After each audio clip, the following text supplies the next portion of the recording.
Hello, hello. My name is Michelle Drew, and I'm your host here on From a Mess to a Message, where I interview inspiring people who have gone through a messy time and they've come out or come away on the other end with a message of hope for you as you watch these stories.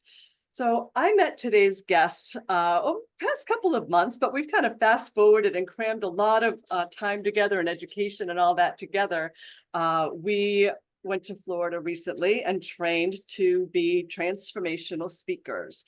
And I'm just going to tell you, I got to witness Rick's story on stage and I was blown away. There were tears. There was just, it was just so heartfelt and amazing. So we're going to share a piece of that today.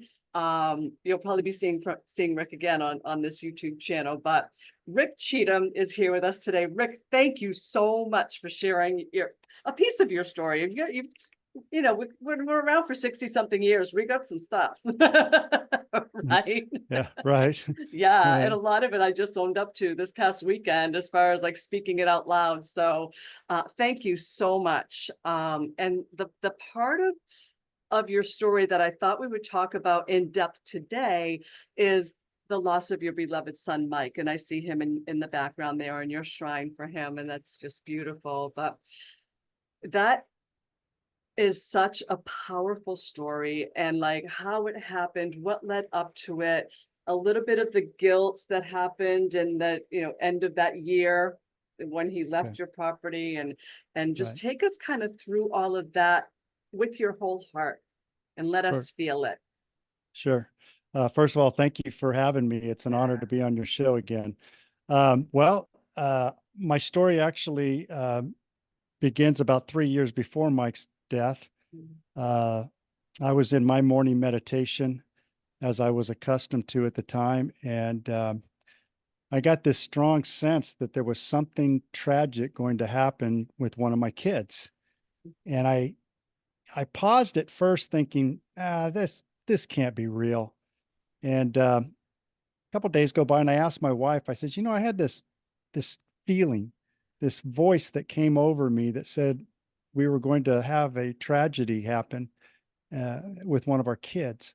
And at the time, I was thinking it could have been my other son, Kyle, because he was, younger age. He was in his early 20s, he was 21 or something. And I thought, well, maybe something's going to happen with him. And I thought, nah, it can't be my kids. There's no way something's going to happen to my kids. So I asked my wife, and she says, I heard the same thing, and I've been getting this message from God, thinking it was going to be our oldest son, Michael. Mm. And I thought, well, what are you hearing? She said, well, I don't think, I think we're going to lose him. And at that point, I started remembering back to some of the stuff that my son had said over and over. He didn't think he was going to be here that long. He told his little brother when they were just little guys in the bathtub. He told him one time, he said, "You're going to get married one day, and you're going to have children, you're going to have family, but I won't be here for it." So I'm thinking, how does this kid know all this stuff that he's able to be connected at that level? And I just thought, man, this is craziness. Nothing's going to happen like that. So my wife and I, taking that at face value, we decided, well, let's pour some time into Mike and just make sure that, he's doing the right thing, and, that we can guide him as much as possible. And at the time, Michael was very instrumental in the beginning phases of the cannabis industry. And he was tired of burying his friends to the opioid epidemic. He had lost a few of his friends and to heroin and fentanyl and kind of things like that. But I didn't realize that he was in the cannabis industry at that level. And so I found some stuff in our back house, which is where he lived at the time. We had this property where we had a back house, and he was staying in it. And I found some paraphernalia there that reminded me of the days when I was, smoking weed. Yeah. So of course I went up and I confronted him about it. And I told him, I said, "You got to stop this, man. You can't be doing this in my backyard." And things went on, and he said, "Okay, Dad, I'll not do it." And then I find it again. And finally, after telling him several times that, "Look, man, this can't be done in my backyard," I asked him, I said, give me your why. Tell me why you're doing what you're doing. And for 2 hours, he was in tears explaining to me just what I had said to you. He was tired of burying his friends. He had friends of his that were on so many different narcotics and pharmaceuticals that just debilitated their quality of life. And a lot of Um, that was not by choice. They were prescribed, right? right. It Yeah, was all yeah. prescribed medication, and then of course, for painkillers, for whatever else is out there, depression, there's just a cycle of pharmaceuticals that are out there to give you the magic pill to fix your problems, and he on his own had gone deep into the cannabis awareness and understood the cannabinoid system that we all have in our bodies and started to develop different strains of cannabis that would affect different ailments of people's lives and of their health. And when he started to explain it to me, I was mesmerized, and I was also just taken back by the fact that how do you know this stuff? I mean, he's 21, 22 years old, and I'm thinking, man, there's no way. How do you know all this stuff? And so anyway, uh, I told him, I said, that's okay. I understand that that's what you're going to do. And I am not going to get in the way. You have proven to me that your why is, is your passion. And I'm not going to stand in the way of your passion because passion is where you find purpose. And his purpose was found. And so I And didn't I let it. love that you asked him that question. What a great dad would ask the Well, question of what's your why? yeah, That's well, yeah, exactly. gross. Well, I mean, um, I have a very strong background in understanding purpose and the purpose driven life and what we're here to achieve and what we're here to give. And so that was one of the questions I asked. I didn't think anything of it at the time. I just asked him what his why was, and he told me, and he explained it in tears. And I knew right away. I said, there's no way I can stand between him and what he's doing. So I just asked him, just don't do it here on the property. And he agreed. He promised me that wouldn't be the case. He wouldn't do it on the property. And so he ended up having growers of his own. One particular grower was a guy that uh, tried to grow on his own, but made it a mess. And when by the time my son got to him, he was actually his delivery driver for his business. So he was actually delivering the medication for my son to his different patients. And my son decided, well, you know what? Let me strike up a deal with you. And so he offered him the opportunity that if he would allow him to grow it in his house, in his garage, an indoor grow, he could teach him how to grow medical grade cannabis from his home. However, in order to do that, first of all, he had to have all of his previous bills paid, his electric and all the stuff that he lost because his first batch that he did on his own, his first harvest was an absolute disaster. So Michael came in and he saved his I don't know, saves the word, but he ended up paying for all of the losses of his previous harvest. And he made a deal with the guy. He said, I'll teach you how to do what I do, but the first harvest is mine. And then after that, I will share, or I will go directly with you and you can be my supplier. And they agreed to that. So that's kind of fast forwarding it a little bit, but that's going to become very important here towards the end of the story. Um, so anyway, my wife and I were able to pour into our son's life because we were able to see where he was and what he was doing. And we decided uh, to back him 100%. So he started to grow a little bit outdoor at my property. And I told him, I said, Mike, uh, I have a pension that I've worked really hard for in the fire service, and you know, any, I can't have the light on me. So if you're going to do this and you want to do both outdoor and indoor, uh, you're going to need to find a place to do it because your mom and I, we've worked way too hard to take that risk. And he said, I totally understand, Dad. Don't worry about it. I'll find a place to move, and that way you won't have to worry anymore. And I said, okay, that sounds good. So, uh, all this time, this whole 3-year period, I was struggling, in my own spirit, knowing that something is about to happen or was going to happen. Mm. And I just wrestled with God. Me and God used to just have these little wrestle matches, in my meditation time. And I just kept saying, you know what, Lord, I don't know what's going to happen. I don't know what's what's about to go on in our family's lives, but uh, I'm going to need your help to get through this, because there's no way I can even imagine losing Mike or any one of my children, period. And I just kept hearing him say, everything's going to be fine. Everything's going to be fine, and nothing's going to worry. And one of the things that kept running through my mind is, if something did happen to my son, how would I respond to God in that Mm. tragic time? Would I lose Good my question. faith? Would I be angry with God? Would I, Mm. I mean, have any of you guys ever been angry with God, or anybody that in your, in your circles, get to a place where they just give up on God because bad things happen? And I didn't want that to happen, man. I mean, my relationship with God was so powerful and so strong that I didn't want to lose that. And I wrestled with it, and finally, I can remember my son walking out the gate of our property, and I remember watching him walk away. And I looked up into the heavens, and I said, "You know what, God? Even if I lose my son, I will not stop loving you." And my son ended up moving out, and a month later, he was murdered. Mm. And he was murdered by the guy he taught to grow in that garage. Evidently,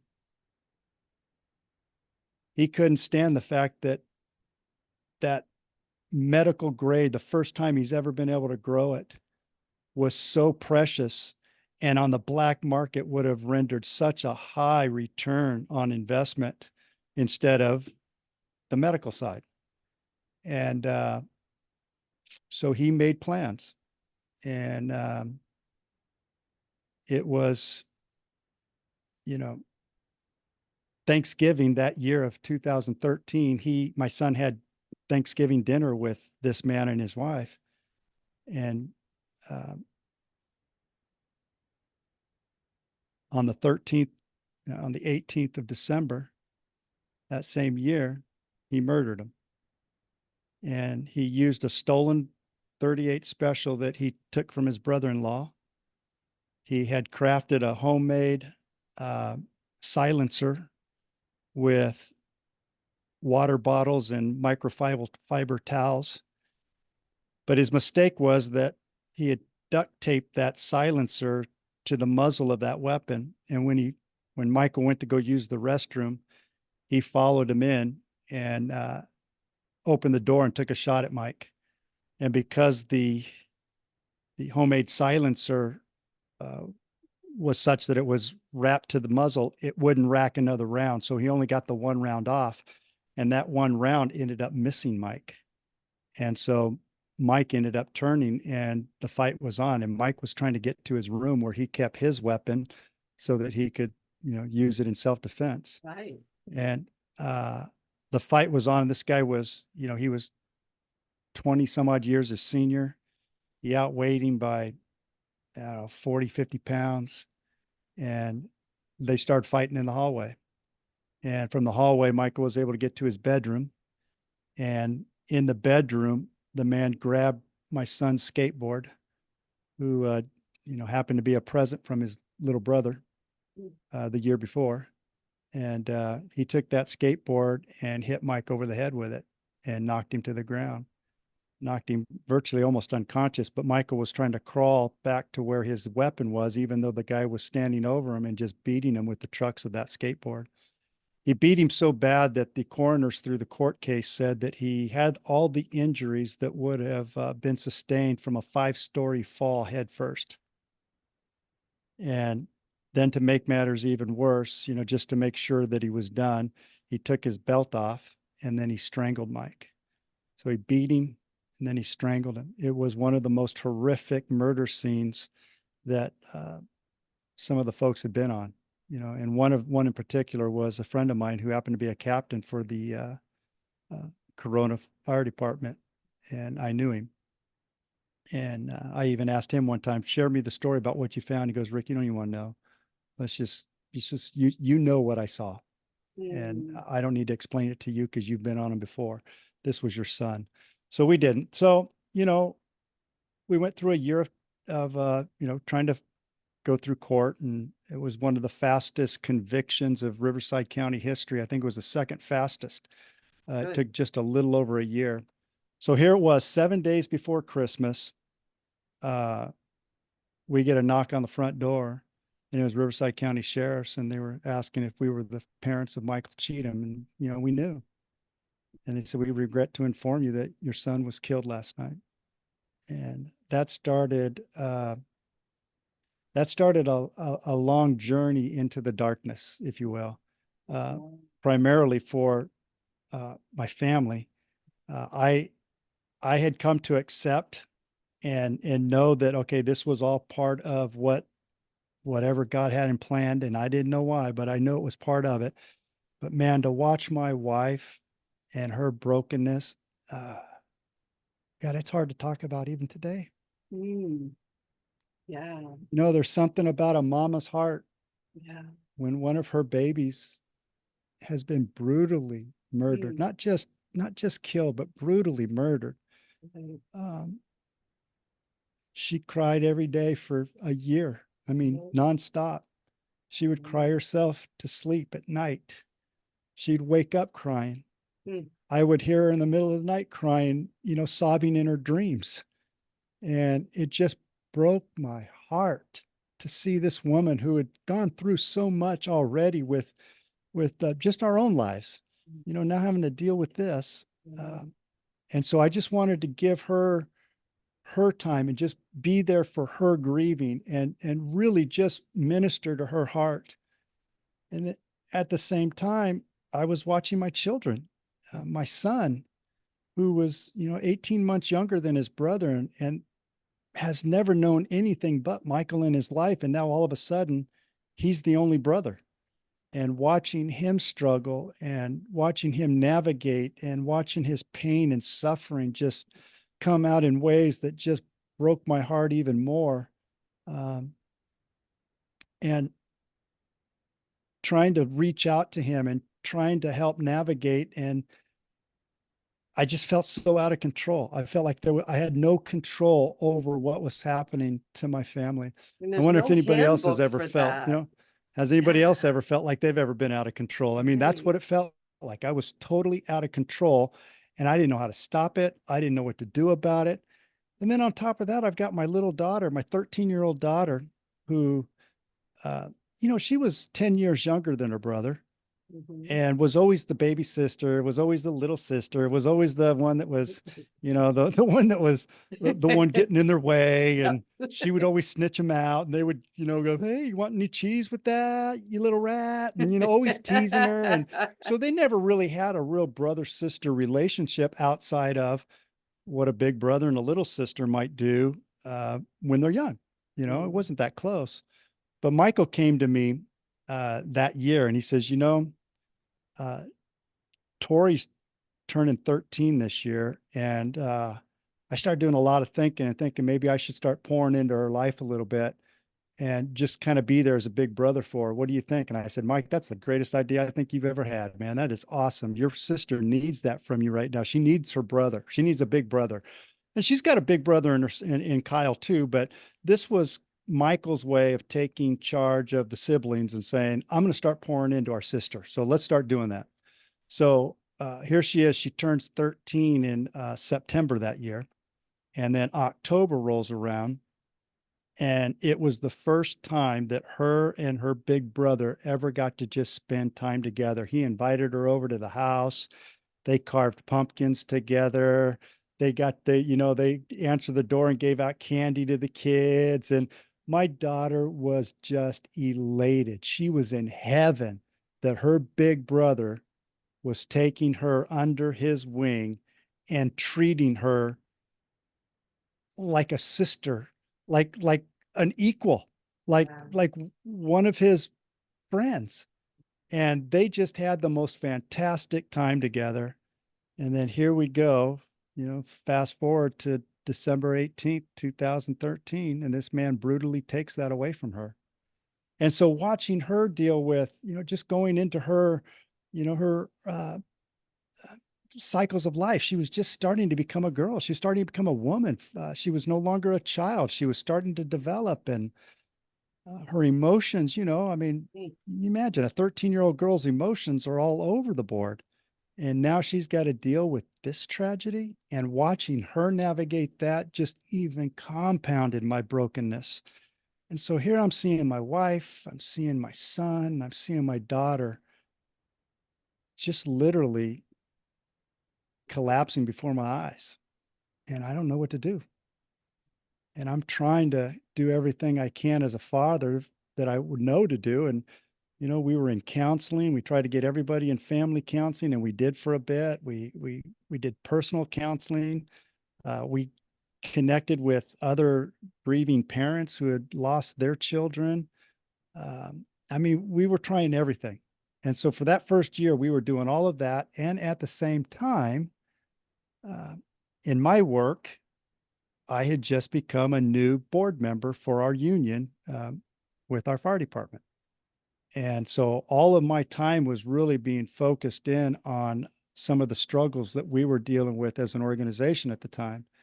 And so I didn't really grieve a lot. I mean, it was like, okay, now that I'm back to work, I've got stuff I've got to do, but I've also got to worry about my kids over here and my family. So I wanted to make sure everything was going okay there. And so I would kind of come in and out, and didn't really spend the quality time that I needed to with both of them. I was more focused on my wife and loving her through this just traumatic time that she was experiencing. Oh, hard. Now, So how many years ago was that that happened? it'll be 11 years this This- this Christmas, this 18th. So it was 10 years ago, 10 and a half years. Yeah. So I started pouring myself into work, and was grateful that my department had uh, given me 4 months off. So It's I didn't very have to return generous. back Yeah. to work. So I got to really just stay home and focus on the family for the first 4 months. And that was because uh, there were so many other men uh, that were willing to work my shifts. And so I was a captain at the time, and these guys came up, and not only did the captains work my time, but we also had chiefs, battalion chiefs, that also came in and worked my time, so I wouldn't have to. So they worked for free so that I wouldn't have to go to work. That's the kind of brotherhood that I came Yeah. from. Just a Yeah. solid brotherhood of men and women. Don't get me wrong. I mean, the Yeah. women are just as strong as the men Yeah. in that environment for us. Yeah. And so they helped me just focus on the family for the first month. Well, then when I was back in, I felt like it was my duty to pour into the department Yeah. and give back. And Mm. so I did that with the union business. And then by the end of that year, I had finally finished my first year in the union, and I was voted in as the president of the union. So for the next 4 years, I was the president and Mm. navigated through some of the most difficult times that our organization had ever dealt with. And so I didn't really grieve. I just focused in on my work. And as a fireman, you're going on everybody else's trauma. You're going on everybody else's Right. tragedies. You're going on everybody else's worst moment in their lives. And I thought that that was going to throw me back into some sort of bad cycle, and, just being reminded. And there were a few times, there was a few times that I had to take a breath and step back from the scene and compose myself before I could actually go in and do what I was called to do. Mm. But I did. And Mm. fortunately, I was able to make it through those 4 years. Mm. Um, then we get on the other side of that, and COVID starts to hit around 2019, 2020. Yeah. And at 2020, I started to really notice things were shifting in our EMS responses. Some things I did not even agree with. Mm. And I started to see more of a shift in our clientele that we were serving. And, it's starting to bother me a little bit. And so I could start to tell that my career as a fireman was getting to the place where I wasn't enjoying it anymore. Mm. And I always told myself when my career became work, it was time for me to leave. And fortunately, for almost 22 of the 25 years I was there, uh, I never worked a day in my life. That's And amazing. I had an amazing career and I loved what I did. Yeah. But towards the end, it was starting to get really hard for me. And I think what was happening is because I wasn't processing Mike's death, I wasn't grieving the way that I should Mm. have. I started to develop this. My bonus mom told me one time, she says, "You've got this underlying anger about you that comes out every now and then." I Rightfully said, so. I see that, and I could tell. I mean, it was becoming easier for me to get upset. And Mm. Mhm. if you did something that I didn't agree with, I would voice my opinion. And if you tried to come back with some sort of retort, I would light you up. And I could see myself becoming more angry, more Mm. resentful. Yeah. I could see myself becoming more bitter. And I tried everything I could to not go down that road. Mm. Um, but it was always there. Yeah. And it was always just right at the surface. And it didn't take much for it to go off. Yeah.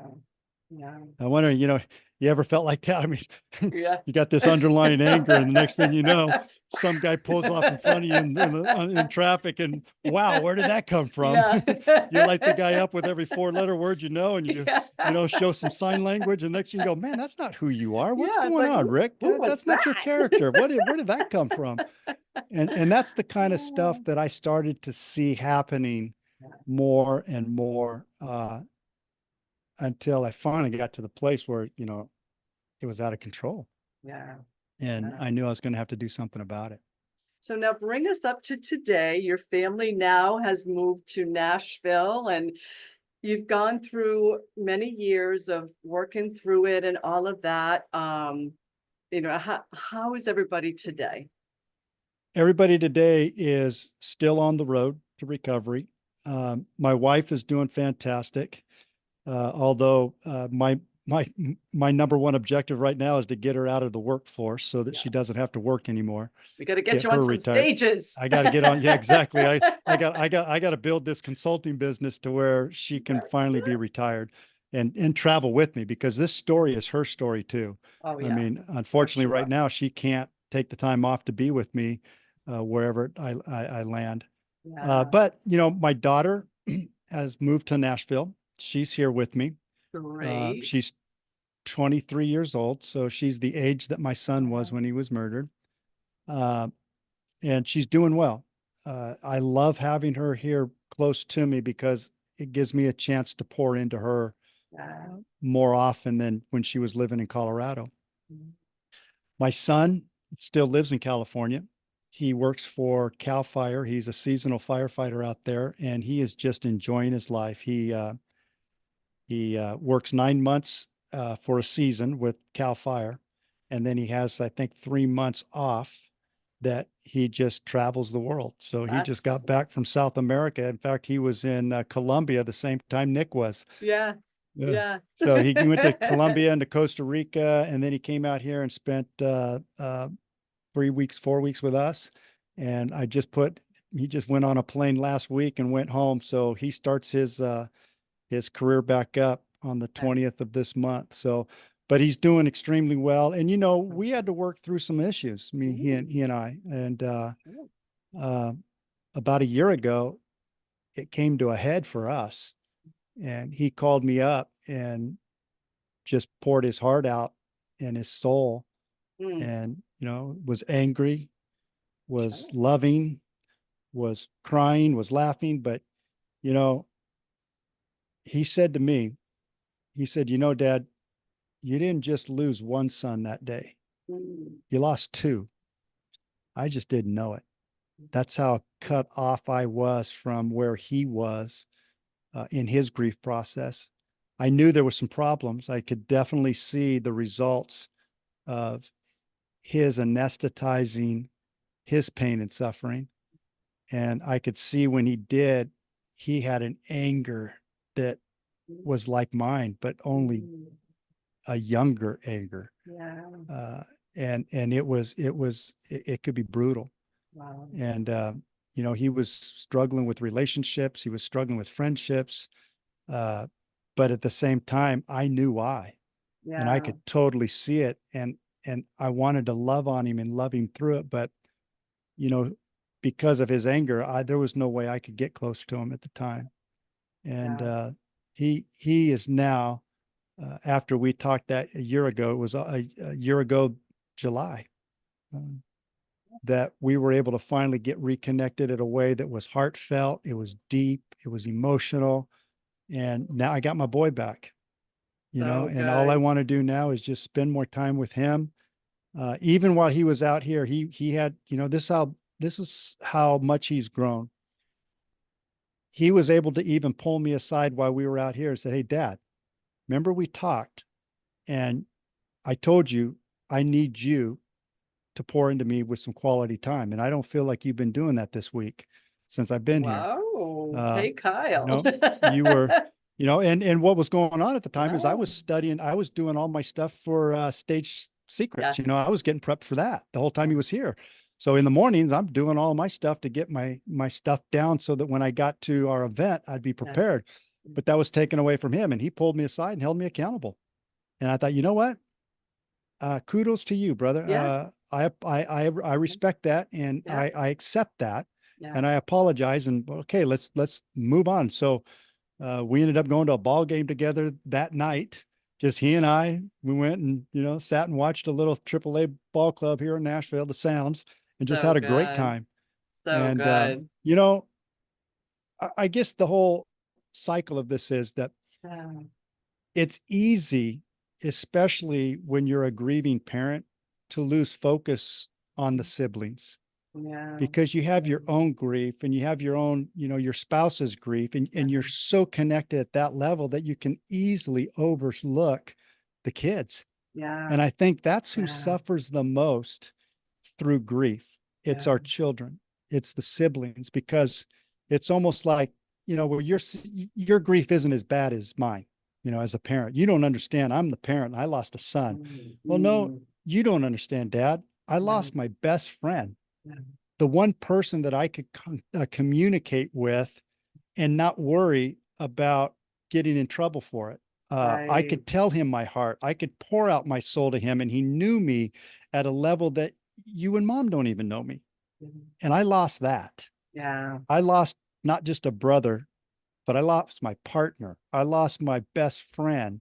I lost the guy who was so energetic and so gregarious that Kyle didn't even have to work that hard to make friends, because he came with a complete set of friends with Michael, and they were all the same friends. And so it Wow. was just this incredible relationship that they had that unfortunately he lost, Yeah. and I didn't even Like recognize it that. at that, just Like like that. that. And it was Yeah. brutal. It was Yeah. brutal. Yeah. And then my daughter, who's so much younger, Mm. you really don't even think about that. You just think, oh, you're going to get over it. Life's going Yeah. to go on and we're going to move through it. But there's so many emotional challenges Right. that that that families have to deal with Mm. uh, when they lose a sibling So or a what would your child. message be around that? For people who are, I mean, I've interviewed so many people who have lost children. It's, you just don't think about how often that happens in the world. What would your message be, Rick, to a family who's suffering a Mm. horrific loss? Well, one of the key elements to everything that I was dealing with was the fact that I was having a tough time forgiving the man that murdered my son. Mm, And when you're dealing with unforgiveness, even if it's justified, I mean, I was justified, and there wasn't a person around that said I wasn't. right. You're justified to not forgive this. I mean, people were telling me this man needs to burn in hell, and he's lucky he doesn't have a bullet in his head. I mean, just on and on and on. Yeah. And I understood that. So my message to people today is no matter how bad life can be, if we hold on to that unforgiveness or that resentment or that bitterness, it's best described to me like this. It's like a snake bite. Once the snake bites you, that snake's gone. It leaves Mhm. if you don't kill it first, but it's Yeah. gone. And my snake's in prison for the rest of his life. Mhm. Uh, but the poison that snake left behind is the poison of resentment. It's the poison of bitterness. It's the poison of unforgiveness. It's the poison of hate. And this world is so full of that poison right now today. If I don't think I've ever seen it worse It's than it bad. is today.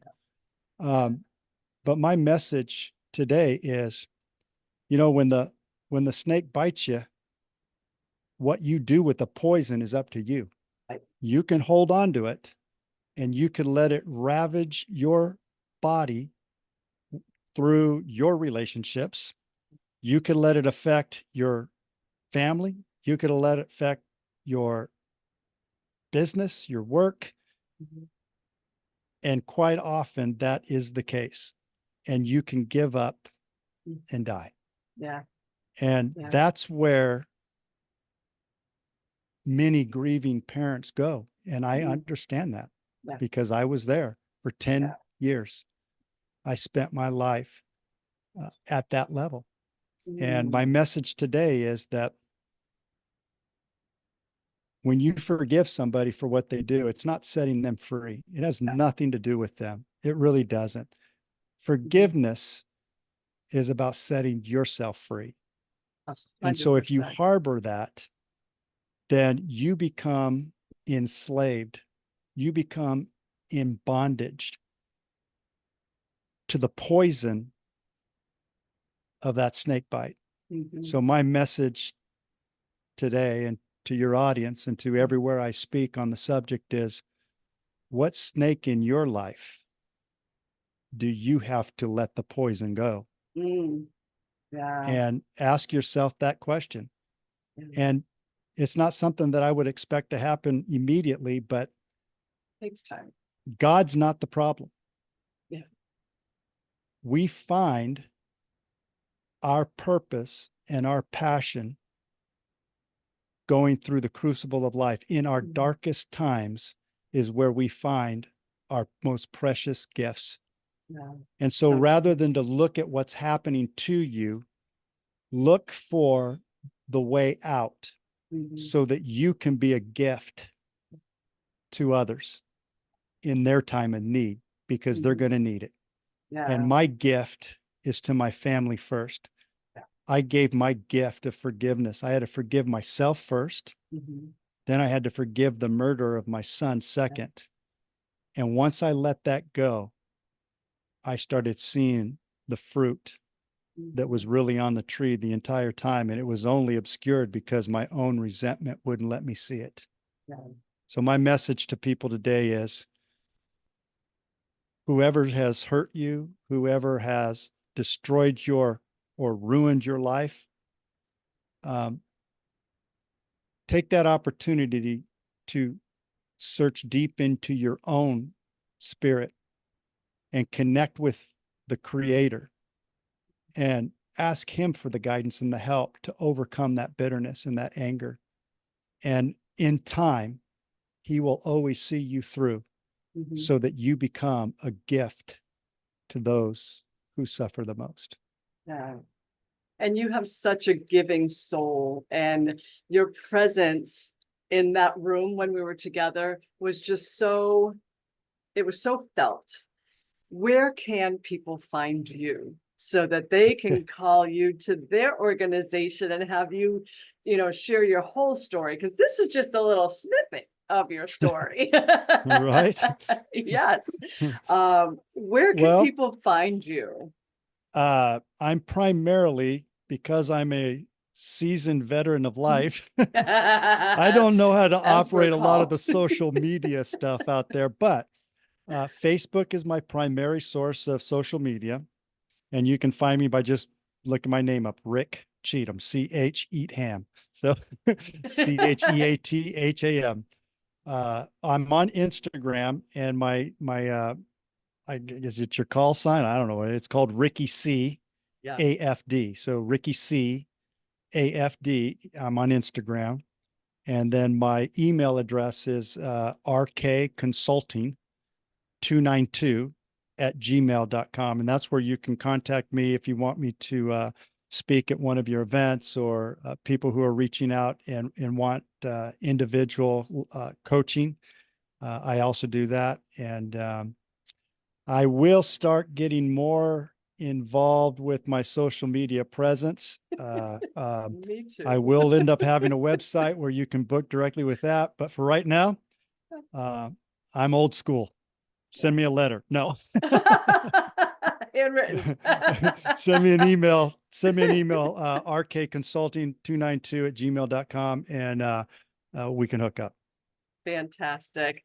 You guys would be blessed to be in Rick's presence. I had a few days of being with him, and reach out to him and talk with him. If you have some things that you're going through, or you lost a loved one and you just can't get to the other side, reach out to Rick. He is an incredibly giving man.